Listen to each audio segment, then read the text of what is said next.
Throughout history, people have made amazing accomplishments that define themselves.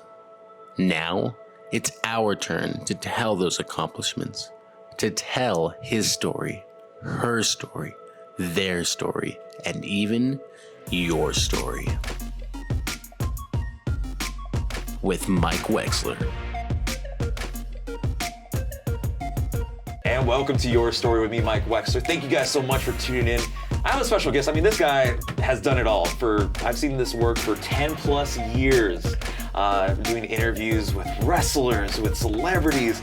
This man needs no introduction. Award-winning broadcaster, podcaster, interviewer, Chris Van Vliet. How are you, dude? Doing great, Mike. Look at this setup that you've got here. This is pretty great. I appreciate that. But Mike, look at you. You've been all over the country and doing all these different shows. How are you doing today? Things are great. It's been a crazy week. So in the last week, it was Nashville, Vegas, Dallas, Jersey later this week. Mm-hmm. Yeah, that's the thing I love. I love being able to be on the move. That really energizes me, being able to go to one place, make some content, off to the next place, do some more. I love that we're in this place making some content right now. You've got a studio. Mike, you have a studio. Oh, I appreciate it. I mean, seriously, I've looked up to you for so many years, so it's really awesome to get this conversation going. I really appreciate that. And when you say 10 years, that makes me think I guess I've been making content for a long time now. Well, no, for those who are wondering what we're talking about, the first ever interview I witnessed from yours was a WrestleMania Royal Rumble interview with Dolph Ziggler and The Miz back in 2013. So almost 10 years ago. Yeah, at the Quicken Loans Arena. Yeah. I remember I did them at the same time. I interviewed them at the same time. Wow. Yeah. It's crazy because you've interviewed so many people since then. Let's talk about this first because I already know, everybody knows, how you started and all that. But how does it feel getting to interview all these different types of people and wrestlers, actors, whatever the case may be? The title of your podcast actually is very appropriate here. I've just always been interested in hearing people's stories. I've just been fascinated by hearing how someone got to the level that they're at. Because so often we just see the finished product of somebody, at the finish line or close to the finish line. Mm-hmm. And we don't see them struggling along the way. We don't see them having to pick up their life, pack it up into a car and move to another city to chase after their dream. And I love being able to hear that because it allows us to be able to see ourselves in that journey. So it's been a lot of fun. Whether it's wrestlers or athletes, actors, directors, comedians, entrepreneurs, whoever. Everybody has an amazing story, and I'm just fascinated to be able to hear it. Absolutely. I mean, you just see the different stories that are being told within each interview. I mentioned before about athletes and then actors. What has been your most unique experience during an interview? How much time you got? Every interview is unique, and I think the biggest thing is to go into it knowing that everybody has their own unique story and their own unique take. So I think one of the coolest stories was the interview I did with John Cena. Mm-hmm. WrestleMania weekend in New York. It was the only interview that he did the entire weekend. Mm-hmm. And a mutual friend of ours connected us to make this interview happen. He's like, I've got just 10 minutes for this interview. Can you meet me at this gym in Manhattan at this specific time? And I'm like, yes, John Cena, whatever you say, I'll be there. Right. So it was 2 o'clock on the Saturday. And I took an Uber over there. It was this very exclusive gym. I took an elevator up there. I texted him I'm here. Mm-hmm. And I'll never forget it. He texted me back. He's like, I can't see you. And I'm not trying to be funny. I'm like, oh my God, John Cena just pulled a you can't see me joke. Right. The interview was supposed to be exactly 10 minutes. He was just finished a workout. He was showering. He came right out and he's like, let's get started. Oh, wow. Did the interview. Right at the 10-minute mark, I go to wrap it up. And he goes, hold on a sec, hold on. Reaches for his phone, pulls it out of his pocket. We still got more time. Oh, wow. And I'm like, what do you mean? How much more time? He's like, I don't, just keep going. Right. I'll let you know. I talked to him for another 5 minutes and I'm like, I really want to be respectful of your time. Thank you. And he's like, oh, hold on. Reaches for his phone again. We got time for one more question. That was probably the coolest thing. Because one, John Cena didn't need to do an interview with anybody that weekend. He wasn't even on the WrestleMania card. Right.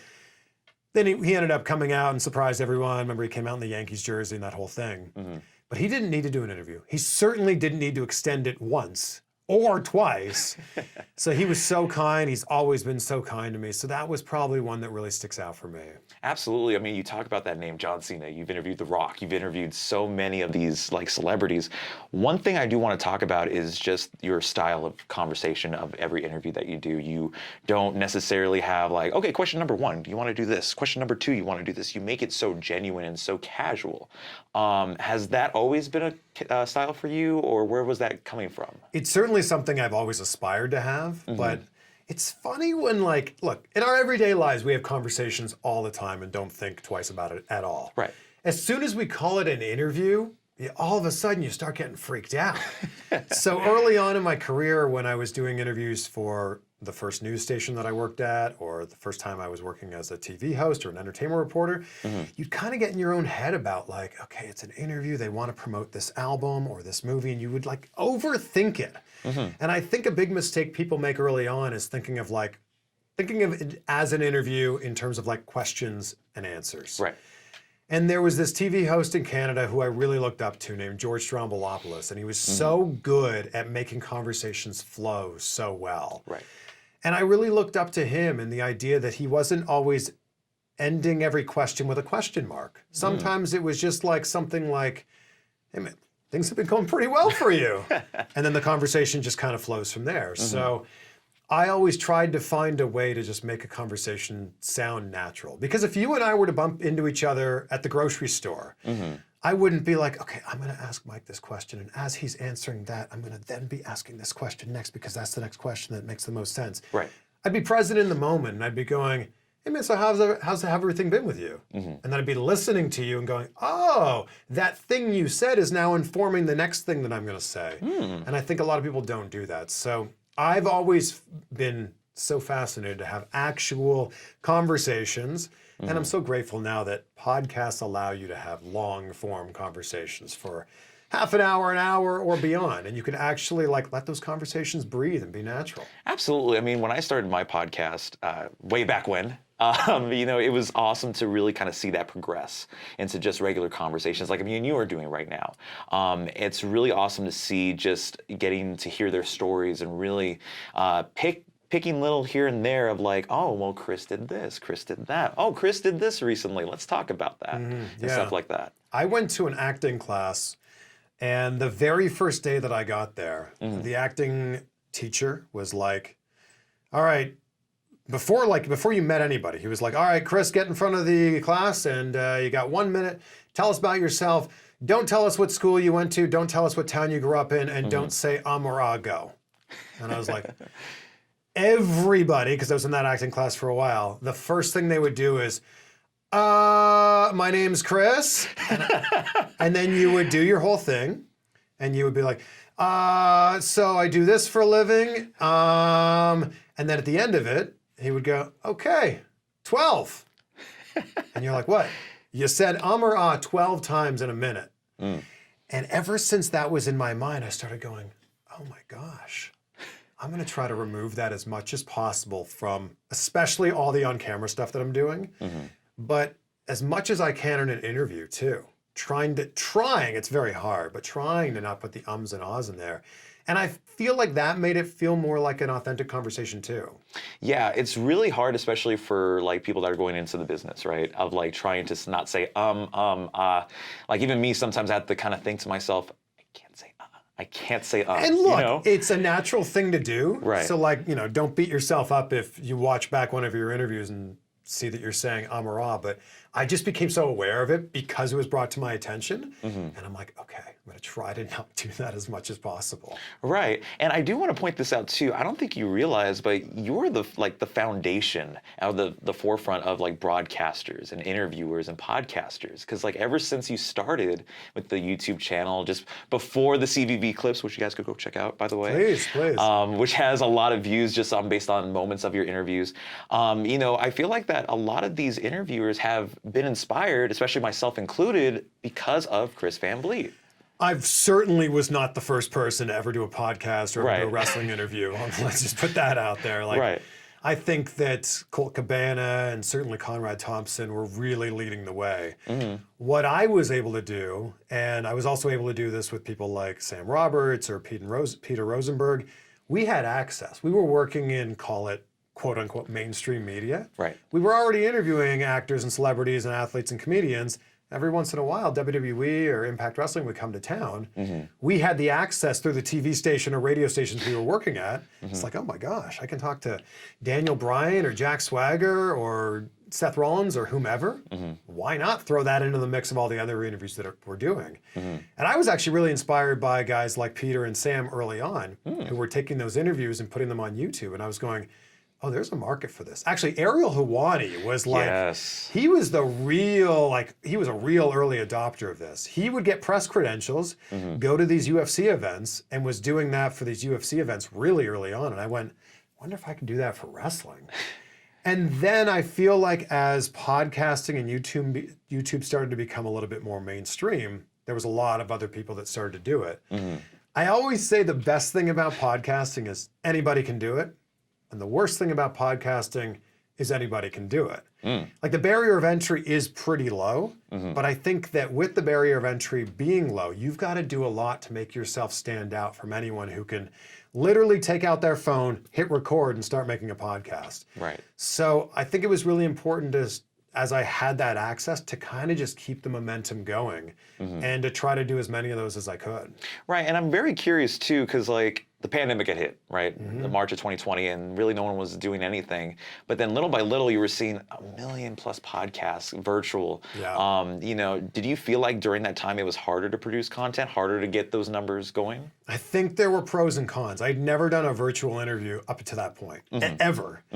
I think when mid-March happened, like what was it, like March 16th, March 17th, when like the world came to a screeching halt, I had like 3 interviews in the can ready to go. And then I was like, well, this thing's only going to last for 2 weeks. Remember when that was a thing? Remember when it was only going to last for 2 weeks? Right. So I'm like, okay, well, I've got this Sami Callihan one, and I had like Matt Stryker interview because I just done some interviews in Las Vegas with Impact Wrestling. And then I'm like, oh, like this is a thing. This is going to last more than 2 weeks. Maybe it'll last a month. I better start doing some interviews. I remember putting a tweet out. And if you go way back, you can find it. I was like, what platform should I use to record online interviews? And a lot of people were saying either Skype, Zoom, or OBS. And I was like, well, I guess I gotta get a Zoom account. I didn't even have a Zoom account when COVID started. So it made things easier because with the click of a button, you could connect to somebody who lived on the other side of the country or the other side of the planet. Right. It made things harder because now you were competing with a lot of other people who were trying to do the same thing. Right. The thing that I loved about the interviews I was doing up until early 2020 is they were all being done in person. Right. I was going out of my way, whether it's driving many hours or flying across the country. I was trying to make these interviews happen in person. Right. So now the playing field was even. Anybody could do an interview.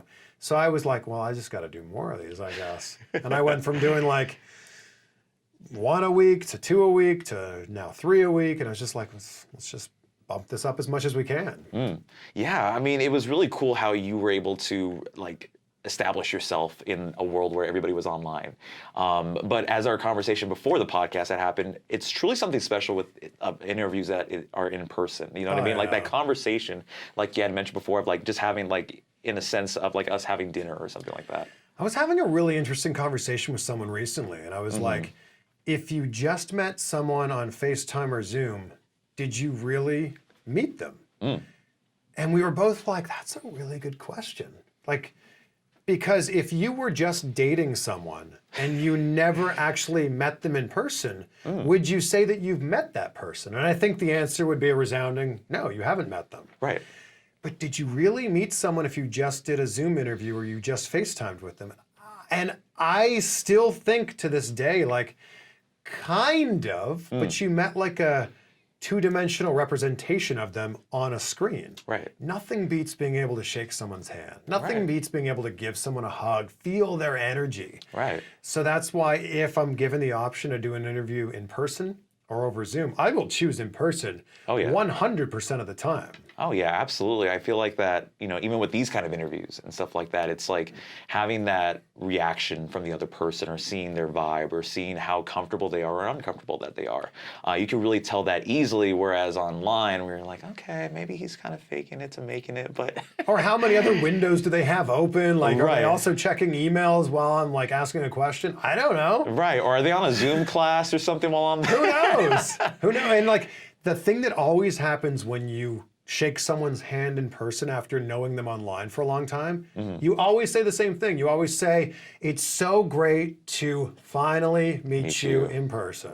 Yeah, it's truly special. I mean, I think you saw that a lot with your interviews that you've done online, finally meeting them in person. Yeah. It's truly something special. There is something about that human connection, and we lost that for, a good chunk of time the last 2 years. We didn't have that physical human connection, and I really think that people need that. People need to be able to feel that energy in person. That's what I feel like right now, because for years we've known each other online. Always called me SMM, Sock Monkey Mike. Are you still Sock Monkey, by the way? I'm Mike Wexler. Are you going to change the Instagram handle? I don't know. That's kind of a question that's left up in the air, because I had tried with my second account, because my first one got hacked for a little bit. Thankfully, I had it back. Ooh, what phishing link did you click on? I don't want to talk about it. That's something that's it's a long story with that one. But I remember that I had made a second one, and I tried just Mike Wexler just by itself, but I guess that's already been taken. I'm hoping my dad didn't take it. Are you a junior? Yeah, technically I'm a junior. I'm not necessarily, because my father is Michael J. Wexler. I'm Michael Edward Wexler. So I think that makes you a junior, but not a second. Is that how it works? I have no idea how that works. I don't know. You'd know better than me. Right. It's your name. Right, but no, I'm Mike Wexler. Sock Monkey Mike's still the handle, because it's unique. I think we could change that. What do you want to do? What would be the perfect 5 years from now? If you could snap your fingers and have a job, what would it be? Well, it would be for a job either in sports or in professional wrestling. That would be great. But most importantly, to really give my family, the life that they always wanted. You know what I mean? Because my family has always been supporters since day one, and they've always supported my journey even now.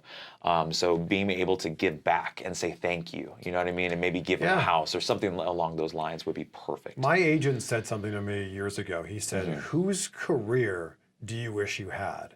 And I was like, "What do you? My career is great. I'm happy doing what I'm doing." He's like, "Whose career do you look at and wish you could be getting the jobs that they're getting?" And I went, "Oh, that's a really interesting way of putting it. So who is it for you?" Man. And don't say me, because I'm sitting here. Well, obviously, but rest in peace, Vince Scully. That's a legend I want to. You want to do play-by-play? Absolutely. Oh. That for baseball? For sports or wrestling. That's been a goal of mine. Like Tom Phillips does both. Yeah, or there's a lot of great broadcasters in the California scene that does both of play-by-play and ring announcing and all that. Yeah. So whatever I could get my foot in the door. Jam that foot in the door. Yeah. Yeah. No, it's awesome to kind of pick your brain and to really get this conversation going. But one of the things I'm really curious about for Chris Van Vliet is you always have these conversations that, get the guests to really open up and really getting to hear their story, just like the Your Story podcast. See what you did there. No, but what is it really like for you as the interviewer to really hear these stories, to really get a connection with your guests? There's definitely moments where you're realizing they're telling you a story that they've never told before, or certainly never told publicly. And I feel in those moments incredibly grateful that they feel comfortable enough to share them with me. And I think a lot of that is because of the medium of podcasting. It lends itself to those longer form conversations. It lends itself to people being able to open themselves up, rather than just delivering a soundbite to you. But I've had so many interviews, even over Zoom, over the last little while, where people have gotten really emotional.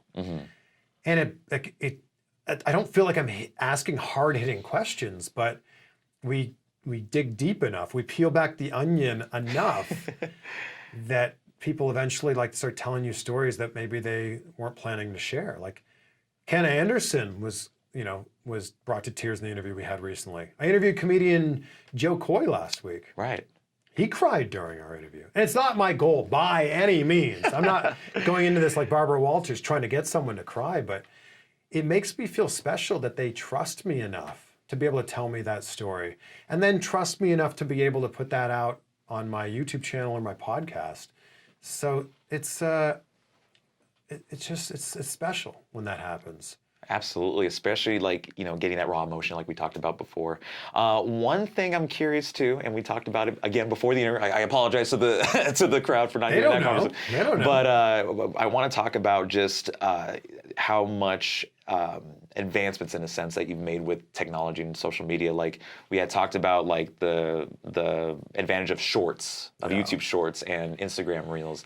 What advice do you have for those content creators or podcasters out there that want to reach out more and that want to really take off with what they have as their passion project? Short content is king right now. And just last month, my CVV Clips channel, so the channel that just has the clips from my interviews, actually surpassed my main channel in total views. Wow. So the Clips channel has about 117 million total views. The Clips channel, which is 11 years old, or the main channel, which is 11 years old, has 113 million. And I get it. I think the YouTube algorithm now is favoring these shorter videos, like something that's bite-sized, 2, 3, 4 minutes for the clips, 20, 30, 40 seconds for the shorts, because someone can digest that super simple, super quick. It's one thought. Whereas when they see a long video that's 57 minutes, maybe it's with their favorite wrestler or comedian or actor, but they're going, geez, 57 minutes for someone to look at one thing on their phone, because that's where most people are watching videos, for 57 minutes without going to other apps, without responding to a text, that is a big ask. Right. So I kind of use the clips as like breadcrumbs that will hopefully lead you to the loaf of bread that is the full interview either on the YouTube channel or on the podcast. So if you have one long form piece of content, and Gary Vaynerchuk's been talking about this for years and years and years, break that up into 8 or 10 shorter 16:9 clips, and then maybe 8 or 10 vertical videos. And then your long form thing, which in the past would have been one piece of content, has now generated 16 to 20 other pieces of content. Right. You know what that reminds me of? And I'm going to sound old saying this, so I apologize. I remember those during the days of Vine and like TikTok before TikTok is now what it is today. So like it's really cool to see kind of that old style being brought back. I totally understand that if someone sees a 27-second clip from my podcast on YouTube Shorts or on TikTok, they're probably not going to listen to the whole interview, but now they're at least aware of who I am, what the podcast is all about, and some of the guests that I have. So I think that if you can just get your face out there in front of as many people as possible, that's really beneficial. Absolutely. And it also helps the consumer to really understand, like you had mentioned before, who you are, what the podcast is about. Yeah, and I think it's just a matter of like, it's repetition, right? If someone's eventually going to see my face in front of them on TikTok enough times, if I keep putting out enough content. Right. I'm putting out like 3 shorts a day right now. And by shorts, I mean shorts, reels, TikToks, like the same piece of vertical video goes on all of those places. But I just think it's like throwing spaghetti at the wall. You take the big wad of spaghetti, you chuck it at the wall. Eventually, 1 or 2 of those pieces of spaghetti are going to stick. Really? And yeah, one of those pieces are going to get 1 million views. I had a video with Keanu Reeves last week that got 1 million views. Right. I had a video with, I'm trying to think here. I've had like 5 videos in the last month that have got 1 million views on either TikTok, Instagram, Facebook Reels, or YouTube Shorts. Right. So I think it's just a matter of taking that wad of spaghetti, taking all the clips from this right now, chucking it at that wall, and making it stick. Absolutely. Well, Chris, I do want to thank you so much for being on, taking the time to be here. But before we go, on your podcast, you always have that final question for every interview. For me, it's always been this one. From traveling from Cleveland to Florida to everywhere, even now here in Anaheim, to just really traveling everywhere from Dallas to WrestleManias and everything, and even to actors and all these other different people that you've interviewed in all these different locations. Is Chris Van Vliet, after everything that he has done in his 10-plus year career, proud of his story? Yeah, definitely. My goal has always been to be excited for what I'm going to do that day. And then at the end of the day, to be proud of what I've done. And I think that if you can do that each and every day, you win today, and then you win a bunch of days, and you win the week. You win enough weeks, you win the month. You win enough months, you win the year. Right. And that's always been my goal. So yes, but my story is far from done. Everybody's story is far from done. So I think that today is just a chance to write a new chapter in the book, and then tomorrow is as well. Well, Chris, once again, thank you so much. Where can the people find you? I mean, obviously they subscribe to the YouTube channel probably, but where can they find you on all social media? It's at Chris Van Vliet wherever you TikTok, Instagram, Facebook, YouTube, and the podcast is Insight with Chris Van Vliet. And Mike, you do such a great job. Thank you, sir. Well, hey, I appreciate everything. Thank you so much. Thank you. I guess I got to do an outro now since we have all these phones at us. But if you want to subscribe to the Your Story podcast, make sure you guys go to the actual Instagram now, which is at yourstory.podcast. I think I'm getting the thumbs And go up. find Mike's new Instagram, which is going to be like the Mike Wexler, Mike_Wexler. Well, Not Sock Monkey Mike. well, for now, it's still Sock Monkey Mike on YouTube, on Twitter, Instagram, and on YouTube, which is called Mike Wexler, which you can find all the Your Story podcast. But go subscribe to Chris. He's way better. 10 times better. Not true. Not true. Well, thank you, Chris, and I'll see you guys on the next episode of Your Story. I'm looking at which camera? Probably that one.